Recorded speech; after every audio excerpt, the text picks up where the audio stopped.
welcome to the second edition of the Thursday Night Tailgate. Thanks for joining us. If you missed our premiere, check us out at Cole Region Football. That is our Twitter handle. We also got our Facebook page up and running. The feedback we've gotten from our first week has been fantastic.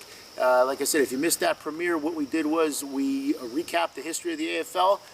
We talked a little bit about last year, and also we did our preview for this upcoming season. After that, we talked about the Week 1 game, so we're at a little long Week 1, but we're going to adjust. So thanks again. If you didn't check that out, please do so.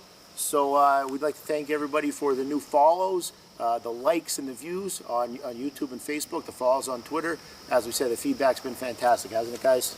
Awesome. Absolutely awesome. Outstanding. I got a chance to go out yesterday and ran into a lot of people, and that's all anybody was talking about. And over 500 views, we really appreciate it. And, you know, the reason we're doing this, as we said, we got a very defined goal. We want to promote Cole Region football. We want to promote the traditions, rivalries, great coaches, but most of all, the student athletes that are out there on Friday night entertaining fans like us and all of you out there that are watching. So to the student athletes, keep it up. Great job Week 1. Week 1, as always, exciting, intriguing, unpredictable, and this year was no different. So what we're going to do is go right into our Week 1 recaps. We're going to start out with Minersville and Williams Valley. Williams Valley came on top of that one on the winning end, 46-12 over Minersville. What'd you take out of this game? This was a big question mark game, and we really thought that both teams were replacing a lot of guys. Minersville lost a bunch of guys all over the field. And on the other hand, you had Williams Valley, who had a bunch of skilled kids back but no linemen. And you really saw that Williams Valley, those skilled guys really pulled through. And I mean, 46 points, they had 261 rushing yards, 193 passing yards. Sidisi was strong again. Welski and Barnhart, they ran the ball tough. You know, Minersville had a couple bright spots. So, I mean, we knew it was going to be a tough game for Minersville, but I'm sure they'll bounce back. Sure. Yeah, year in and year out, Minersville or Williams Valley is in the mention for district playoffs, and they're a quality program. And you know, for Minersville, you guys are young. You know, if you're a Minersville guy watching this right now, you're a young team. Keep plugging away. I mentioned last week, Coach Mason's a great coach. Keep following what he's doing, and you'll be all right. You had a tough opening assignment, and no shame in losing to a great program like Williams Valley. Yeah, Williams Valley really seems to have it rolling last year, and you know, they did a great job of replacing, it seems, the talent that they lost. Obviously, they lost a lot of talent on the line, but those skilled kids are very talented. For Minersville, we had Dylan Stevens, just a sophomore, with a 3-yard TD run. We saw him do some good things last year as a freshman defensive back, so definite bright spot for Minersville. As well as Bryce McSlavich, he had that interception return too. Nice interception return, a long one, I believe. Yeah, 76, right? Yep. Nice speaking of Minersville, just a quick apology from last week. John McBreen accidentally mentioned you with the Schuylkill Haven guys. I had my notes in front of me. I had you circled with them in the wrong category, so I just want to apologize for that. Okay, great. Let's move right along. One of the bigger games of the weekend, obviously, although it wasn't an Anthracite League game, was Schuylkill Haven on Saturday traveling to Wyomissing. The defending state champ Wyomissing came on top of that one, 29-15. Very entertaining game, very competitive game, and very, very well played. So what'd you take out of that one? You know, we talked about this last week, as Schuylkill Haven being one of the teams to look at, and I'll tell you what, if you didn't know the final score and you just read the stats, you would think Schuylkill Haven won in a rout. Just to throw a few things in there, Schuylkill Haven ran 65 offensive plays to Wyomissing's 30, so more than doubled them. You know, Coach Farr mentioned in the paper they tripled them in time of possession. You know, so if you look at those kind of stats, that usually shows you who wins the game. But Wyomissing had a big play, 2 big mistakes by Haven, and 4 plays of 49 yards or longer, including an 89-yard touchdown, and that was the difference. Right. You know, and you know, you could look at all the stats you want, but there's one stat that counts, and that's the score. And, you know, you could have teams drive up and down the field. Once you get in the red zone, that field really shortens down, and it helps the defense out. It really does. Especially, I mean, Haven, we know they're a running team. And, I mean, they ran for 237 as a team. Fink and Casella both had great games, which you knew they were going to. Sure. But they had 2 drives that got inside the 20-yard line. They couldn't punch it in, and that was the difference. And it was a great performance. It seems like the big plays that Wyomissing had, 2 long touchdown passes at 89 yards, 49 yards, a long touchdown run. But it seemed like the killer could have been that interception return, the pick 6 that Wyomissing had for a touchdown. 14-point swing there. It really is. But boy, Schuylkill Haven, they were picked to be the league favorite for a reason by the coaches. They got a huge test opening weekend, and a lot of positives you got to take out of that with the way they ran the ball, and how competitive they were with the defending state champs. Absolutely, and that's a great game to start with. You play the state champions, and coaches don't like losses, but if you ever have a good loss, that's a good one to have. One of our more interesting matchups of week 1 is Lehighton going up to Marion. We thought that this was going to be a very interesting game. We're all curious to see how that played out. Lehighton, they're a team that is coming into the AFL next year, and they are going to be a force. They're young, they're talented. Coach Tom McCarroll is doing a great job there. They're well coached, and Lehighton goes up to Marion on their home field and gets a win in week 1. So, Lehighton, they got to be real thrilled with the result of week 1. Yeah, Lehighton, they spread the ball around really well.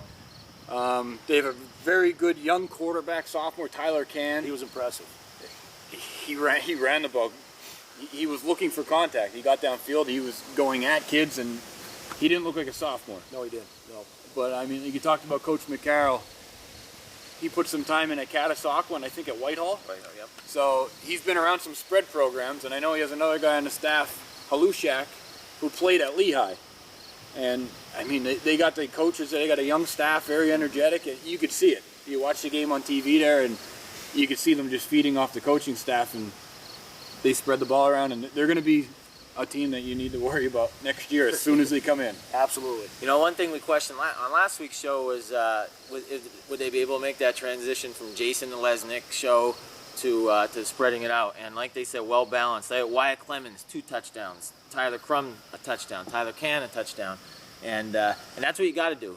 So teams can't load up on one person or one particular scheme or play. And in Marion's defense, we'll talk. I mean, they lost their quarterback on the very first offensive play of the game. And we as coaches know, especially these first couple weeks, it's tough to get reps. First couple weeks you're putting special teams in, you're trying to get everything polished up, and it's tough to get reps for your number 2 guy, especially at that position. And for Richards to go in there and do a nice job, it was tough. But still, that's tough for a team to rebound. Sure. A couple of things from that game. Number 1, I was extremely impressed with the physicality of Lehighton. Yes. The way that they were so physical in the game, especially on the defensive end.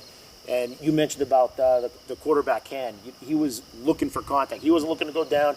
He wasn't looking to get out of bounds. He put his head down, and as for a sophomore quarterback at his size, I thought that was very impressive. Some bright spots for Marion. Anthony Gusty had a real nice game. 2 TDs. Yep, 84 yards, 13 carries, couple TDs. Anthony did a nice job. Defensively, I thought, we talked about him last week, Lucas Damian, he seemed like he made every tackle in the first half. And he really did. Yeah, he's all over the field on defense, and we said that last year. He's by far one of the best defensive players in the league. And, absolutely. As you said, he was all over the place again on Friday night against Lehighton. Dean Richards came in at sophomore backup QB and did a good job. Very admirable job. I mean, it's a tough situation where there you are, play 2 of the season, and already you got to move on to number 2. But I thought he did a real nice job. I agree. He Coach DeCoste, his quote in the paper was, it was like a Chinese fire drill. Yep. Like Coach, he said, reps are hard to come by in camp. You're getting your ones ready, and you'll throw your backups in here and there to mix them in, but you're not expecting to play one of the season to have to go to your number 2 quarterback. Right. Yep. All right, moving on. Speaking of interesting, exciting, North Schuylkill, Wally Hall returning to his alma mater, going back to Shenandoah in front of 3,000 fans. The atmosphere was awesome. Fantastic. It's exactly the type of atmosphere we were talking about, last week when we said why us, and there's so many fans out there that just love Coal Region football. What a great atmosphere for Wally Hall's return to Shenandoah. They weren't the most welcoming group, but right. they were enthusiastic at both sides. And North Schuylkill, new coach, new offense, same result. North Schuylkill over Shenandoah, 34-7. I thought the thing, I know Coach Davis is going to talk a little bit about their defense, but offensively what was impressive for North Schuylkill was 5 different players scored all 5 of their touchdowns. And in Coach Hall's option offense, that anytime the fullback or either the wings or maybe one of the receivers or one of the quarterbacks can score, that's really hard to prepare for. And that was pretty impressive. In the 34 points, 5 different touchdowns. Absolutely. We talked about it last week. North Schuylkill's defense was strong in both scrimmages, and they were just as strong this week. And for that reason, they are my Cole Cracker Players of the Week is the North Schuylkill starting defense. They shut out Shenandoah. Shenandoah's score came on a touchdown on the return by Angela Muskornik, who we talked about last week. Yep. 82-yard kickoff return. So I really think that it's going to be a very stingy defense. 56 yards, is that what they gave up total? I think it was 56 total yards. For the North Schuylkill defense, giving up just 56 yards at Shenandoah's home field in week 1. And Shenandoah, they got some talent there. They ran into a very good team Friday night, but they got Mascornik, they got Herb and Herb, and some of those players we talked about last week. So that's a very impressive job by North Schuylkill. That's a great choice there, Coach. One of the things that I took from this game was the way Shenandoah played in the second half. It would have been real easy when things didn't start out the way that they would have liked them to put your head down but they really came back. Shenandoah played a very good second half. They couldn't get anything going offensively, but defensively tightened it up and really played a lot of pride in the second half. And went down and fight. Yeah, you could see that the coaching staff, even though it's a new head coach, that they've been together. Sure. Because they made some great adjustments. They said they weren't getting to the pitch man. They made some adjustments. They got to the pitch man. And, that's what it takes. You have a staff that you believe in, and you make adjustments, and, then the kids will start to believe, So, hats off to the Shenandoah coaches for, and that's why Shenandoah kids are the way they are. Yep. They're tough kids. They're never going to stop. They give up 9 yards in the second quarter. So, right there, that's showing you something. Yep. Yeah, you could tell a lot about a team when they're up 3 touchdowns, but you could tell a lot more about a team when they're down 3 or 4 touchdowns. And for Shenandoah to keep battling despite the game pretty much being decided early is a testament to their toughness, their coaching staff, and probably a pretty good indicator of how they're going to do the rest of the year. Sure. I think we all would agree that we expect to see big strides from Shenandoah this Absolutely. week. Yes. Coach Maximic, you talked about him. He's going to do a great job. He's a guy who really knows the game and was a terrific player. And obviously the kids are playing hard for him, especially in that second half. And he took over late. He took over late in the summer. So you're going to continue to see Shenandoah make strides. Next game, Marathon. Yep. Our boys, our Panther Valley Panthers, going up to Monterey area. I think I saw the buses pulling in back in Lancer probably after 11. Absolutely, yeah. Monterey area came on top of that shootout, 51-28. Boy, we could go on and on about this one. A lot to talk about. What are some thoughts? He said marathon. I watched it online, and there were 179 clips to watch through. So that's a marathon to say the least. But I thought some things that stood out. Tyler Kavina, just as advertised. What we said last week about him, he was virtually unblockable. Just a big, strong, fast kid. He was chasing Kyle Ferryman all night long, Panther Valley's quarterback, who I'll talk about in a little bit. But we expected that. I thought for Mono area, 2 guys that really jumped out were their wide receivers, Mason Evans and Jason Richmond, and they both had over 90 yards receiving, both big play guys. And I'll tell you what, when you we talked about their line last week being strong, and we talked about Austin Forte being a good back, and Dylan Maymond, quarterback, but now they got threats on the outside, and that'll just be huge for them. And I saw they went back to a little bit of the option attack that they used to run under Coach Hall. So I thought Monterey, we said they were our sleeper last week, and I thought they came and kind of proved this right, hopefully. I agree. Mason Evans is one of those kids we didn't talk about last week, and that was one of the things you're always excited about, is how are new kids going to emerge. Sure. And he's only a sophomore. Yep. Oh, really? He's only a sophomore. Yep. He had a touchdown rushing, touchdown receiving, and then he had basically a pick 6 before half that got called back due to a clip. But I mean, you could just see he's an athlete. He's gonna have a strong year. And on the other side of it, for Panther Valley, the kids never quit. They were down 39-20. They punched one in. There was 11 minutes left. They were down 39-28. Yep. And one of the kids, another kid we didn't mention, was C. Keo. Yep. Big game. Big game. Yeah. 2 TDs receiving. 4 catches, 42 yards, 2 touchdowns. Defensively, he was all over the field, and he should have a very good year as a junior this year. And, Dylan Maymod, over 250 yards rushing. Yeah, Dylan Maymon is actually my Black Diamond selection of the week, my Black Diamond player of the week.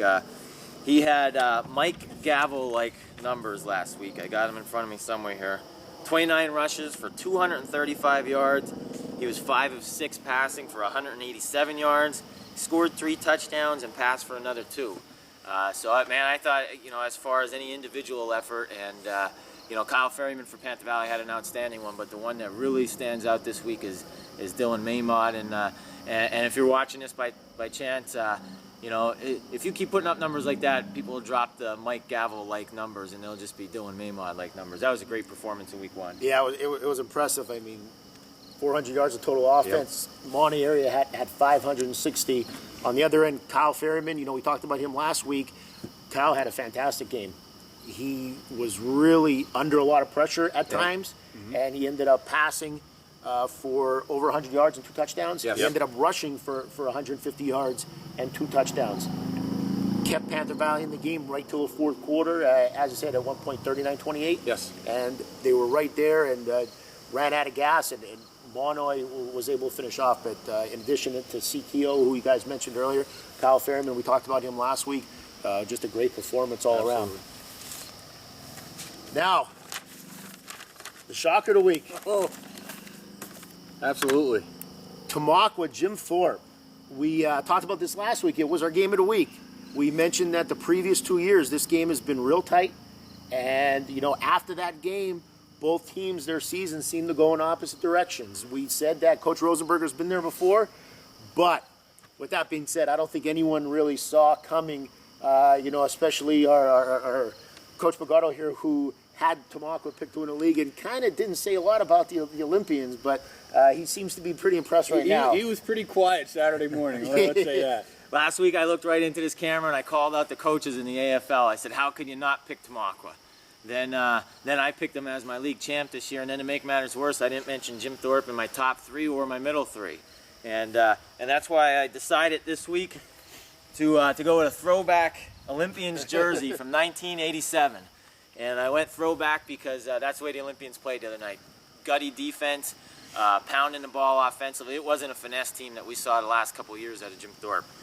Sure, they scored 34 points. That's no surprise. They did that all last year, but the impressive numbers were on D. 204 yards only let up, and 2 TDs. One of which was pretty much at the end of the game, and it was kind of a meaningless TD by that point. So Jim Thorpers, hey, you're on the map now. You're on my radar, and that's what makes it so exciting. Last week I was pretty darn confident that Tamaqua was going to pull away in this one with a rout, and that's what makes high school football, and especially around here with rivalries, what it is. And, in your defense, I think other than those guys in the Jim Thorpe locker room, I think everyone outside of there had Tamaqua winning that game. Absolutely. Going into week 2 at the beginning of the year, even though I'm an AFL guy, I had Berwick at Pottsville circled as the game I was going to go to.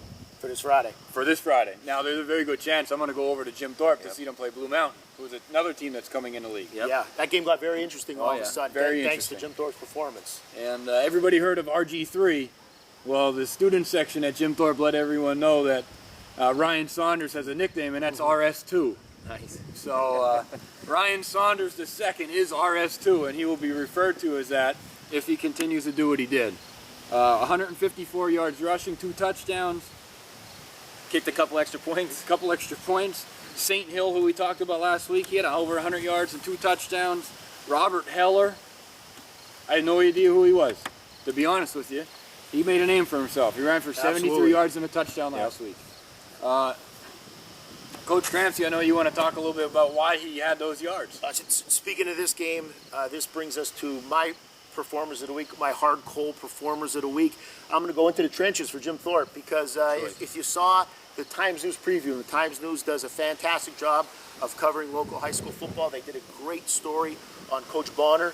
the turnaround at Tamaqua, the dedication in the offseason to the weight room, to the strength programs specifically, and the strides that Tamaqua made has just been tremendous under Coach Bonner, leading up to the historic season that they had last year. That can't be understated. Obviously, Coach Bonner has done an amazing job. With all that being said, Jim Thorpe dominated in the trenches on Friday night, offensively and defensively. Jim Thorpe rushed for 351 yards, and they gave up 74 yards rushing. Those are the two things that I was most impressed with and most surprised with. Jim Thorpe, Coach Rosenberger, really was happy with the way that his line played, specifically his senior leaders, center Mike Rogers and his two guards, Andrew Paramore and Derek Gibbon. Real impressive performance. I mean, some of those holes that those guys were running through, we mentioned the skill players for Jim Thorpe. Boy, those guys in the trenches were just blowing open holes for them. And on the defensive end, they really did a good job of slowing down Tamaqa's rushing attack, which really has caused problems for a lot of teams in the NFL the last couple of years. Absolutely. Jim Thorpe on the line, like you said, they just all night. And you could see their confidence build as the game went on. You said before, not many people outside of Jim Thorpe gave them a shot. Right. And you could see as the game went on, they just believed even more. And on the other side, you could see Tamaqua kind of being deflated. You don't expect Jim Thorpe to come in with the seasons they've been having and basically take it to you on your home field. Yep. Hey, well, one thing, and obviously we're talking about the great performance by Jim Thorpe, but Tamaqua doesn't have to pack it in now. It's a one-game loss. There's 10 games in the season. It's a long season. I got a pretty good feeling that this year we're not going to have an undefeated team in the league, so one or two losses still might get you a title or a share of the title, and I know they're going to respond. Yeah, absolutely. They're going to be able to compete with every team in the league, and they're missing a few guys right now, so that'll obviously help when those guys come back. Yep. Any closing thoughts on week one? It was everything we thought it'd be. A great weekend, some surprises, some great performances, and that's the reason we're all here doing this. Right, yeah, we saw some great defensive efforts. North Schuylkill, Jim Thorpe. I thought Lee Heighton, even though they're not in the league, they're coming in next year. I thought defensive effort was, some of the teams was very good. Yep. Other games had a lot of points. Yep. I was very impressed with the atmosphere that you saw at these games. Keep it up. For you players out there, half the teams right now are 0-1, so don't shame in that. It's a long season. Keep fighting. So we're going to close the books on week one. We're going to take a little break right here, and we're going to come back, and we're going to talk about the exciting week two matchups that we got. We're back. This is segment 2 of our week 2 show at Cole Region Football, at Cole Region F-Ball on Twitter.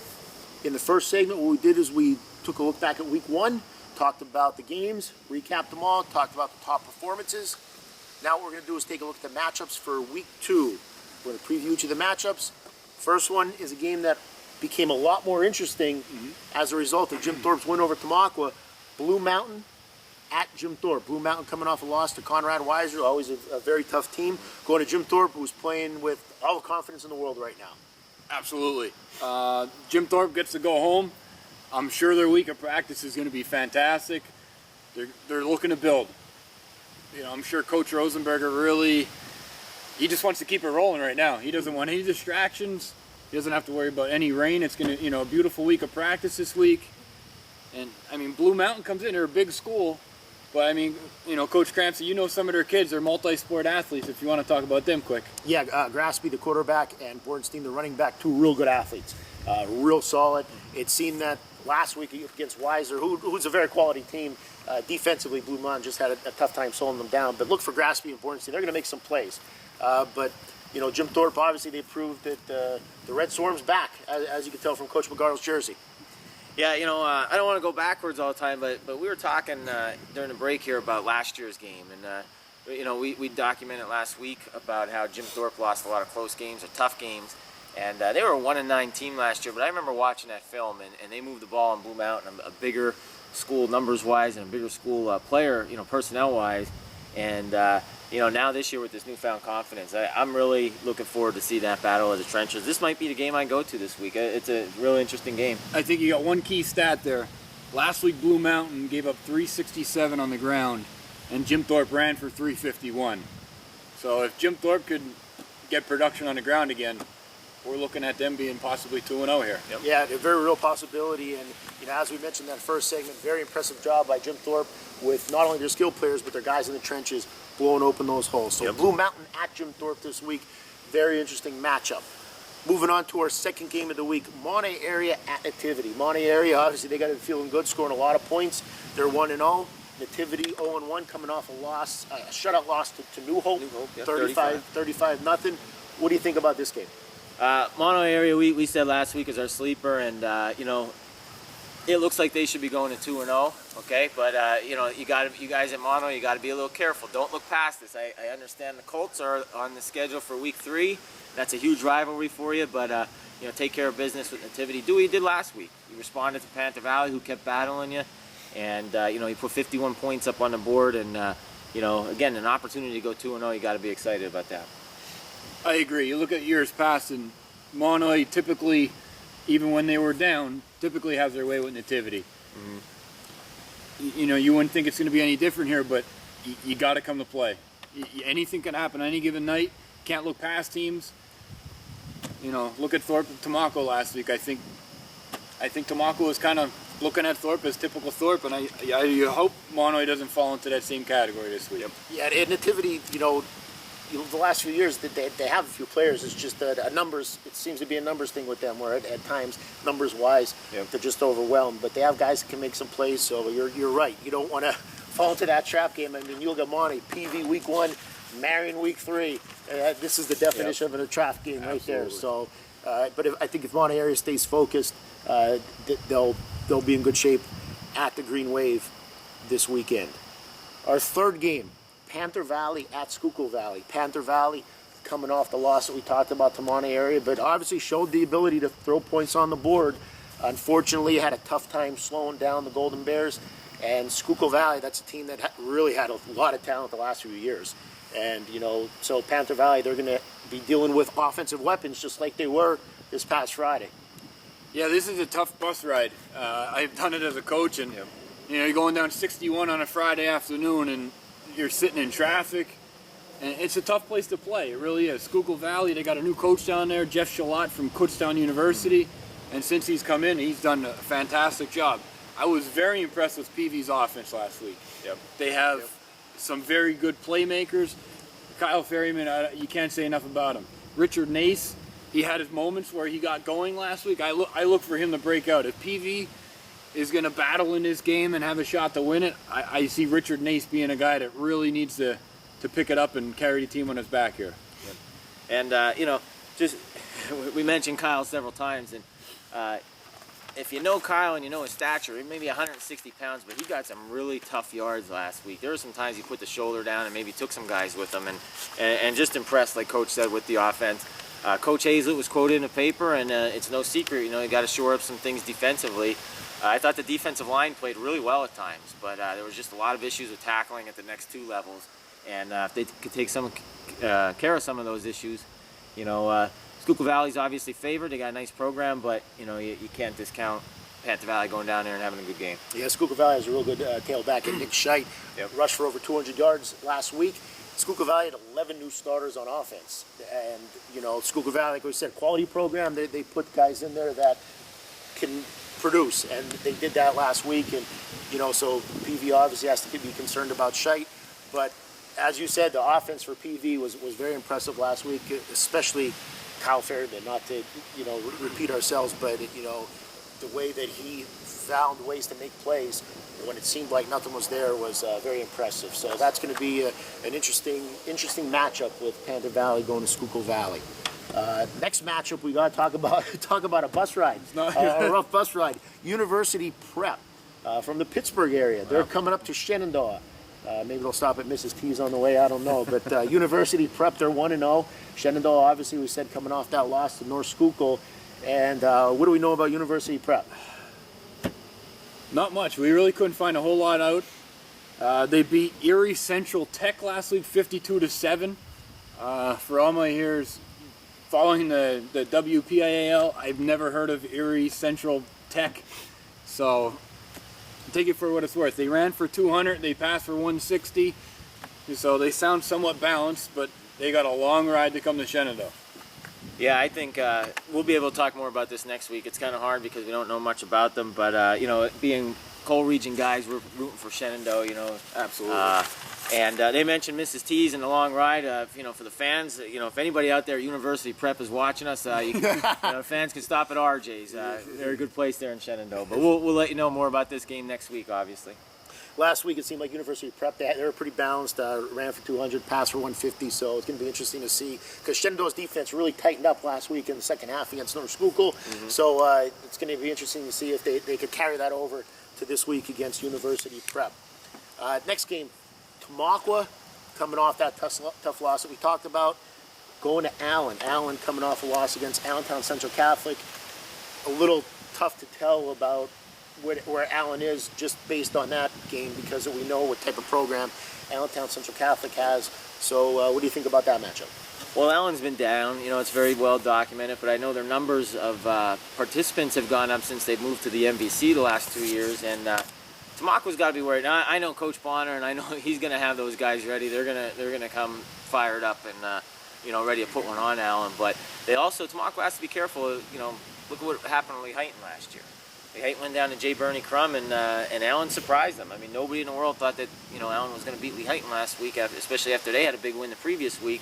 So Tamaqua got to be careful. But I have a pretty strong feeling they're going to come back. I mean, I talked about them last week as one of the teams to beat, and coming off of a surprising loss, I expect nothing less. Yeah, I'm pretty sure Coach Bonner is going to have, a great week of practice this week, and he's going to tighten the reins up and make sure that they do not fall to 0-2 this week. Yeah. One thing Allen does have is they're going to have athletes. Sure.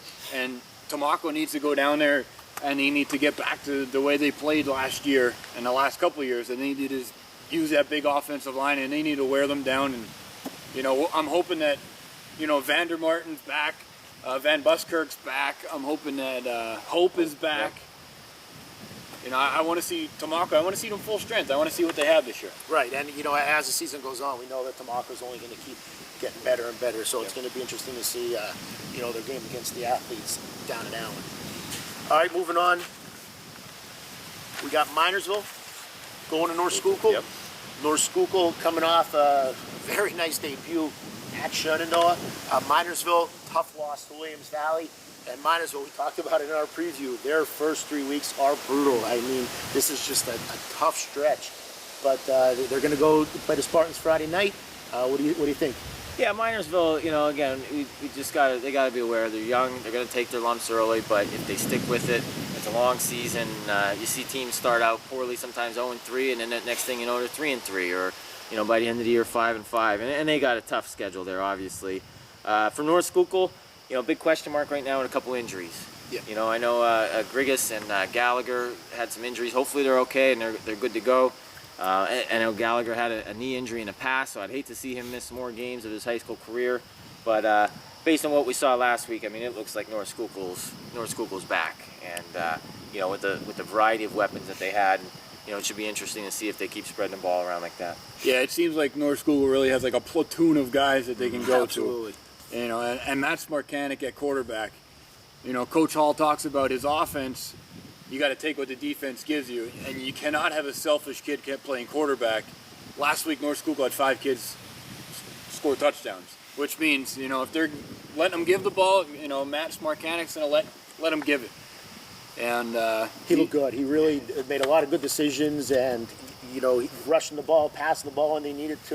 Smarkanik looked tough. Absolutely, and I'm looking for Miners. So I'm looking for Heffron to have, and McBreen to get going a little bit. We talked about them both last week. Yeah, I'm curious to see Minersville week 2. Even though it's a tough game, and they're up against it with this schedule. Improvements from week 1 to week 2. It's going to happen. Everybody's going to improve. Yep. So it should be an interesting matchup. And it's going to be interesting to see as these next few weeks play out with Bobby Grigas being out for North Schuylkill. Obviously, he's a tremendous athlete. Yes. Smarkanik doing a good job right now under center. Grigas, according to the paper, looks like possibly week 4. And, we talked about it a little bit last week. We know it's coming in week 4, that big matchup against Haven, yeah. Schuylkill Haven. So that's something, looking ahead a little bit, something that could be very interesting. Now, looking ahead to our game of the week. Game of the week this week, Marion at Schuylkill Haven. 2 teams that are 0-1, but obviously looking at this game, two quality teams, quality programs, huge game for both squads. You know, we both know that over the summer when these kids are going through workouts, none of them are going to sleep at night dreaming about being 0-2. You know, they have higher expectations than that. And, you know, we expect this game to bring the best out of both of these teams. Right. It's hard to believe one of these teams is going to be 0-2 after this game. And, you know, Marion had a tough loss. They definitely played better as the game went on. You know, we talked about Haven, how they played extremely well, but yet just couldn't punch it in. And I think this week they get to go home. You know, Fink, Casellas, the big offensive line. Marion's going to have a tough night defensively trying to stop the run this week because, you know, you don't want to talk about Coach Farr. If Coach Farr wants to run a trick play, it's a forward pass. And I really don't see them throwing the ball much if they don't have to. And I know Marion's got some stuff going on. Coach, you heard some rumors yesterday when you were out. Yeah, you know, we'll talk about that a little bit with some individual players, but Marion's going to retool some things. Obviously, we talked about Snur being hurt in the first play. You know, there's some rumors going on, maybe possibly Lucas Damian being at quarterback. He hasn't played quarterback since his freshman year at Panther Valley. But one aspect to this game I wanted to add was the revenge factor. You know, Marion with a 22-0 win last year, and you know, Schuylkill Haven, certainly that's fresh in all their minds because most of these kids played last year. They were young the last 2 years. So, you know, that should be a really good one down in, you know, on Haven's turf, and looking forward to seeing the outcome of that one. You know, speaking of Lucas, I'm going to be real curious to see, you know, we talked about him last week in our preview, and I'm familiar with him from the basketball court as well, just how athletic he is, and it's deceiving at times his speed. Yep. And I'm curious to see what he does with the ball in his hands more, yep. You know, because I think he's a guy who can make some plays. When you watch a Marion game, he's a guy that just jumps out at you offensively and defensively as a football player, as an athlete. So it'll be interesting to see if that happens. Yep. But yeah, the revenge factor, this is going to be interesting. Haven, you know, licking their wounds after that first week loss, as is Marion, but you know, Marion now has to go to Haven. So that's our game of the week, Marion at Schuylkill Haven. Closing thoughts. Week one was just everything we hoped it would be. Just exciting, co-region football. We really appreciate the feedback we got, you know, on this about this show, and you know, on our Twitter account. Yesterday we added a Facebook page. As of yesterday morning, as of a couple minutes ago, we had we did actually on Sunday. We had 123 likes in one day, and you know, you guys can check us out at co-region football. That's a full word, football, for that one on Facebook. And you know, just let us know your suggestions. Send us private messages or just post things on our page, and certainly like to hear from you. You know, speaking of Twitter, did we get any questions this week? Yes, there was one question asking about which players we thought were going to have a big week 2, you know, a breakout game. So that question's thanks to Anthony Stavecki, right? Panther Valley graduate from a couple years ago. I'll tell you who I got. I got Edmonds from Tamaqua. I think Tamaqua is going to come back on fire. I think they're a quality team. I think Edmonds is a tough kid, quality athlete. He's a leader. I think Tamaqua is going to go down to Allen, and I expect Edmonds to have a big game. I don't know how that's going to show up in the numbers as far as, you know, passing yards, rushing yards, but I expect him to lead Tamaqua down to Allen this week, and I expect Tamaqua to have a big week led by Edmonds. I have to go with RS2. Ryan Saunders is second. I have to go with him. I really think Jim Thorpe, I got a good vibe about them. Mm-hmm. You know, we knew that week 1 matchup was going to be a key matchup, and it can go either way. But I really think them going home, if they take care of the football, I like what he does with the ball. It was fun to watch, seeing that momentum, and even their fans, and you know, it was really fun to see that on the Jim Thorpe side. Yep, absolutely, absolutely. For me, Anthony, I'm going with another Tamaqua guy if he plays, Dustin Vandermartin. I'm really excited to see him this year. I know Coach Bonner said he was going to do some of the things that Nunemacher did for them last year. If he doesn't, my player to look out for this week is Lucas Damian, and. You know, we already mentioned his defensive prowess. He's just a great defensive player. And now we've heard rumors. We're getting rumors here. People are starting to talk to us, you know, with the show here. And he's going to figure more prominently, whether it's at quarterback, we don't know, but he's going to figure a lot more prominently in the game plan. And we know Lucas personally. He's just a gamer. He's the kind of kid when you have an injury, you want one of those kids to spark the rest of the team and to take care of business, and that's what Lucas is doing. So I'm looking forward to both sides of the ball for him. All right, great stuff, guys. Hey, thanks again for the feedback. Speaking of feedback, we're going to try to take your feedback into account and shorten it up a bit, so we're going to wrap things up. Thanks for watching. At Cole Region F-Ball, or on Facebook, we're Cole Region Football. We're going to be posting this Thursday nights. We're going to aim for around 6 o'clock Thursday night, so you kids getting out of practice, you'll get a chance to watch it, to preview the weekend's games.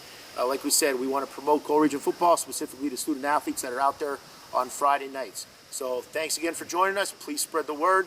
That's it for week 2. Cole Region Football out.